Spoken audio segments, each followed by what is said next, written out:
हरिदास जी ने एक बहुत अच्छी बात कही है, या ये समझ लो कि हमको रास्ता बताया है कि यदि हमें महाराष्ट्र तक पहुंचना है तो हम क्या करें।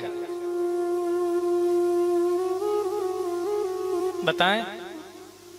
हरिदास जी कहते हैं, बोले एक काम करें। पहला काम क्या करें जीवन में?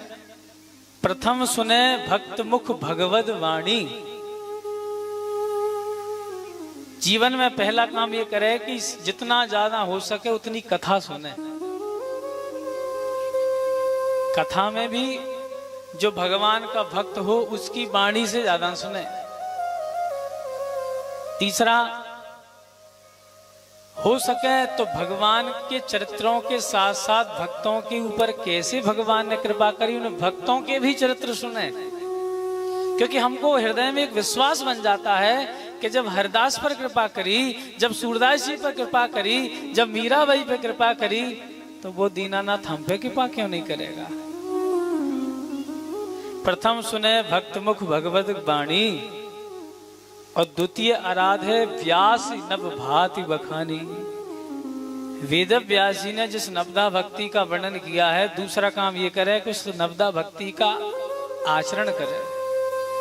श्रवणम कीर्तनम विष्णु स्मरणम पाद सेवनम अर्चनम वंदनम दास्यम सख्यम आत्मनिवेदनम। तीसरा काम, तृतीय करे गुरु समझ। अब आपने जब भक्ति का आश्रय ले लिया ना, तो अब तीसरा काम आपको क्या करना है? तृतीय करे गुरु समझ। और गुरु भी कैसा अपनाना है? दक्ष, सर्वज्ञ, रसीलो।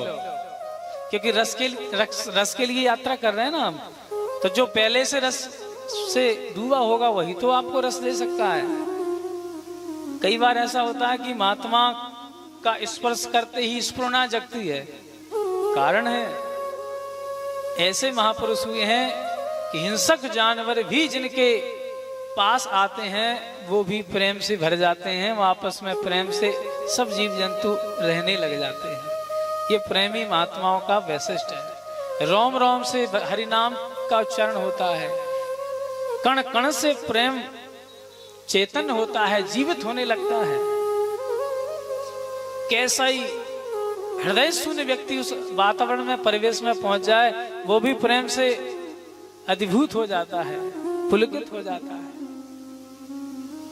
तो तृतीय करे गुरु समुझ दक्ष सर्वज्ञ रसीलो। और चौथे होए विरक्त बसे बन माह जसीलो। जो जसीला वन है उसमें रहे। अब जसीला वन कौन सा है हमारी नजर में? वृंदावन। बड़े भगवत बड़ी कृपा होगी उसी को ब्रजवास मिल सकता है। चौथे होए विरक्त बसे बन माह जसीलो। बोले अब पांचवा काम कौन सा है? बोले अब आपको कुछ नहीं करना है, अब सब काम प्रभु करेंगे। क्या होगा? बोले पंचम भूले देह सुधि। जब आपकी देह की सुध भूलने लग जाए, सो समझ लो कि अब हमको महारास लीला का सर्टिफिकेट बन करके मिलने वाला है। बोलो राधे राधे।